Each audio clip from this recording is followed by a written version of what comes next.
presented by Rajnikant.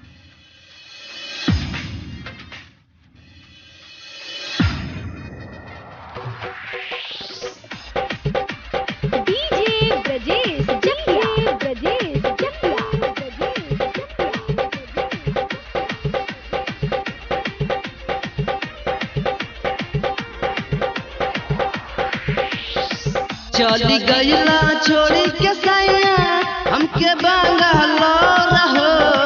चली गईला छोड़ी के सैया हमके बंगालोर हो।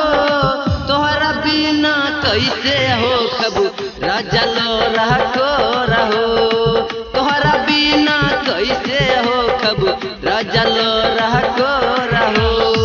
चली गईला छोड़ी के सैया हमके बंगालोर हो। चली गईला छोड़ी के सैया हमके बंगालोर हो। तोहरा बिना कैसे हो खबू राजा लोरा को रहो। तोहरा बिना कैसे हो खबू राजा लोरा को रहो।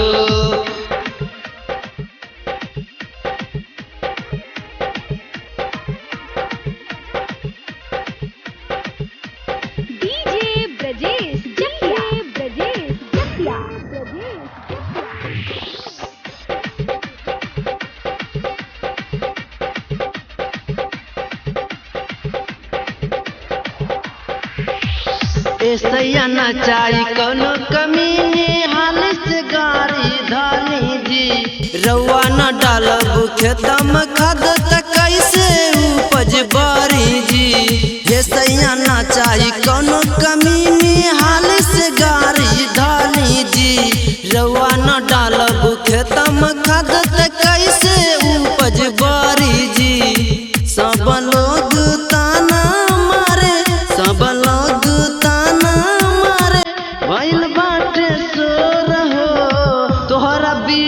कैसे हो खबू राजा लोरा को रहो।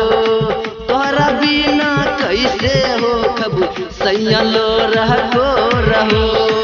From Ans Digital Recording Studio, Mitra Chowk, Bettiya.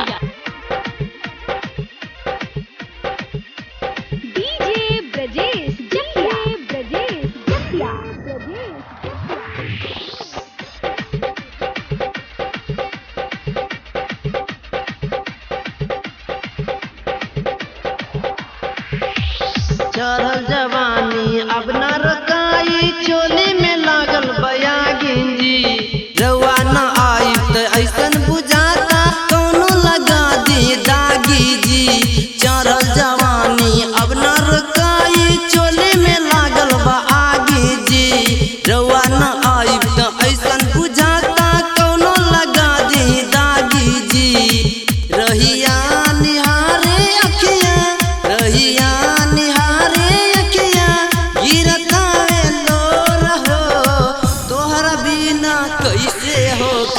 राजा लोरा को रहो। तोहरा बिना कैसे हो खबू सैया लोरा को रहो।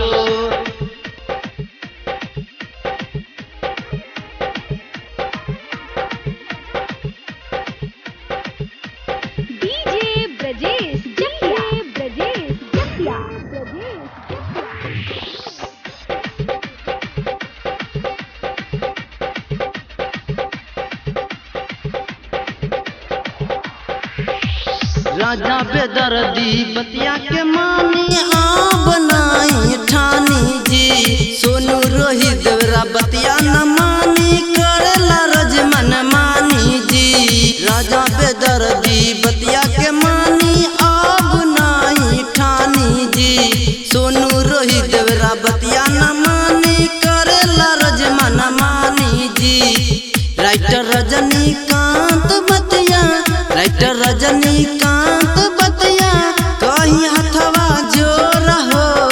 तोहरा बिना कैसे हो खबू राजा लोरा को रहो।